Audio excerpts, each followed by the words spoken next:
जय श्री राम। सभी श्रोताओं को मेरा सादर प्रणाम।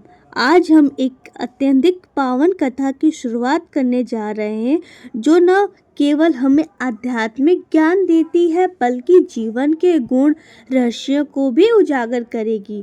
आइए भगवान का स्मरण कर इस पावन कथा का शुभारंभ करें। ध्यान से सुनिए, मैं क्या कहना चाहती हूँ। कथा केवल कहने या सुनने का माध्यम नहीं है, यह आत्मा को परमात्मा से जोड़ने का एक कड़ी है। जब मन में शांत और श्रद्धा जागृत होती है तब कथा अपने आप हृदय में उतर जाती है। एकादशी व्रत का विशेष महत्व है। इस दिन मन, वचन और कर्म से शुद्ध होकर उपवास किया जाता है और भगवान विष्णु की पूजा की जाती है। श्री विष्णु भगवान की वंदना के साथ हम एक एकादशी व्रत की दिव्य कथा प्रारंभ करते हैं। कामदा एकादशी की व्रत कथा। हिंदू पंचांग के अनुसार कामदा एकादशी चैत्र माह के शुक्ल पक्ष की एकादशी तिथि को आती है। इस दिन भगवान विष्णु की पूजा की जाती है। इस एकादशी का व्रत पापों से नष्ट करने और मोक्ष की प्राप्ति के लिए बहुत फलदायक माना जाता है। अब आइए जानते हैं इसकी पौराणिक कथा। प्राचीन काल में रत्नपुर नामक नगर था, जहाँ पुंडरीक नाम का एक राजा राज करता था। उस राज्य में कई गंधर्व, किन्नर और अप्सराएं निवास करती थीं। वहाँ एक प्रसिद्ध गंधर्व था, जिसका नाम ललित था और उसकी पत्नी का नाम ललिता था। ललित और ललिता दोनों एक दूसरे से अत्यंत प्रेम करते थे।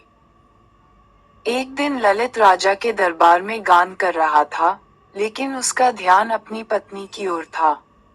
इससे वह सुर और ताल में गलती कर बैठा। दरबार में उपस्थित एक नाग नामक राक्षस ने इस बात को राजा को बताया और कहा कि ललित का ध्यान संगीत में नहीं था। राजा को क्रोध आ गया और उसने ललित को श्राप दे दिया कि वह राक्षस बन जाए। ललित राक्षस रूप में जंगलों में भटकने लगा। जब ललिता को ये बात पता चली, तो वह अत्यंत दुखी हुई और अपने पति को श्राप से मुक्त कराने के लिए तपस्या करने लगी।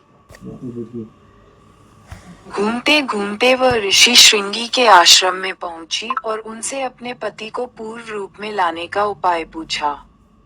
तब ऋषि श्रृंगी ने कहा, तुम चैत्र शुक्ल एकादशी का व्रत करो, जिसे कामदा एकादशी कहते हैं।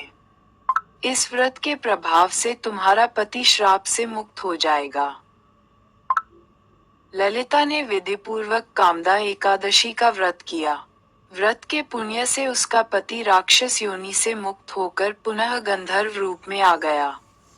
इसके बाद दोनों ने भगवान विष्णु का धन्यवाद किया और सुखपूर्वक जीवन बिताने लगे।